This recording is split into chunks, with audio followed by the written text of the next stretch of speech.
Can't even get the Gleish bottles down here, man. This city is rotten to the fucking core.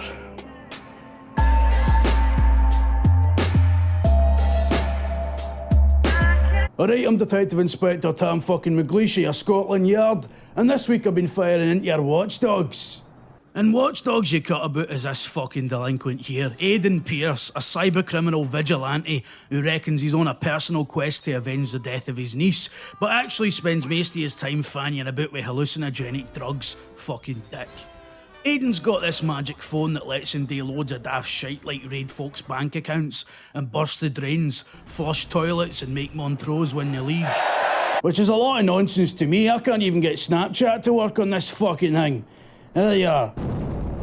See Ubisoft, right? Ubisoft have their open world formula down to a T. This is Assassin's Creed with phones, or Far Cry 3 in a city. Like what Fallout 3 was to Oblivion when you strip it right down. Same shite, different window dressing. And you know what? It's fucking great. It's a formula that I thoroughly enjoyed throughout the last console generation and continue to do so in this scene.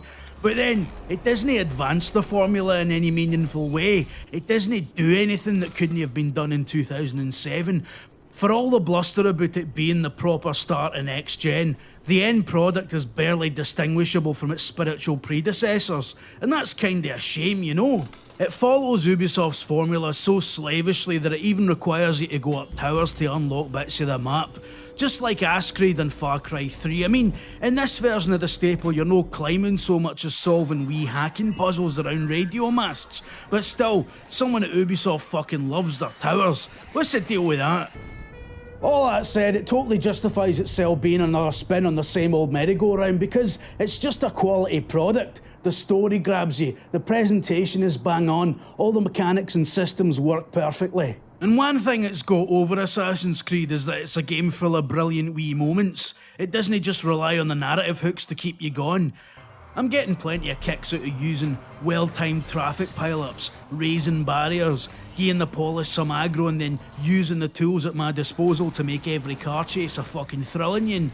It's a great showcase of emergent gameplay and a much better one than Ubisoft's other big franchises. It's fucking busting with stuff today and all. You can't walk for 10 feet in this city without some side task popping up that takes you on a mad wee 5-minute adventure. You definitely get your money's worth out it with the sheer amount of content on offer. Screw it, I took it.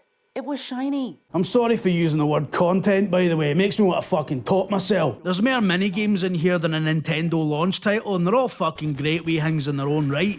There's AR shooting, flower bouncing, Carmageddon light, Milky every cunt with a spider tank, chess, half a dozen variations of chess. I spent an hour just playing chess. It's good. Chess! No joke. The two most major problems I've got with Watch Dogs, right, is firstly with the setting. It takes place in this fictional city called Chicago, which is, like every other city, a pastiche of Glasgow, but it's got no character at all.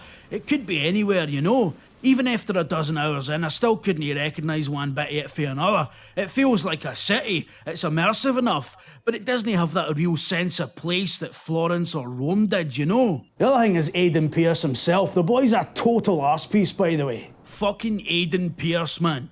Driven by a thirst for revenge, whatever else, this guy fancies himself a vigilante. Well, I'm no into vigilantes, especially no vigilantes that'll happily carjack some poor bugger to get to where they need to be to stop a mugging. I mean, you're no pushing the crime rate down there, Aidan, you glaikit wanker, you're just keeping it level. Master hacker, are you? I'll hack your dick off with a wet sponge, you scumbag. It's that thing, somebody invented the word for it. Fucking, what was it called? Oh, Burns! Right. What's that thing when you're a bad cunt when you're not on a mission, but you're a good cunt when you're on a mission? What the fuck are you blathering about?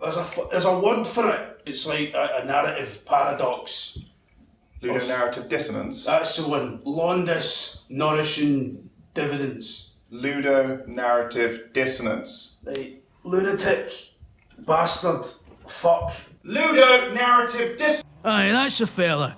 Ludonarrative dissonance, where the delinquent shite you get up to as a player is at odds with the motivations of the protagonist. It's pretty fucking in your face in Watch Dogs like.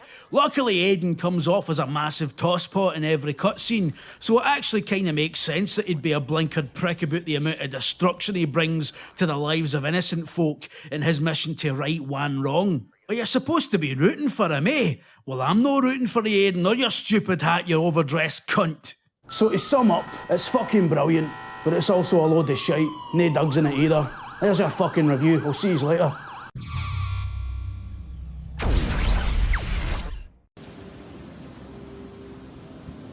Michael, are you gonna tell the boys and girls to subscribe? I was working up to the impatient little gat.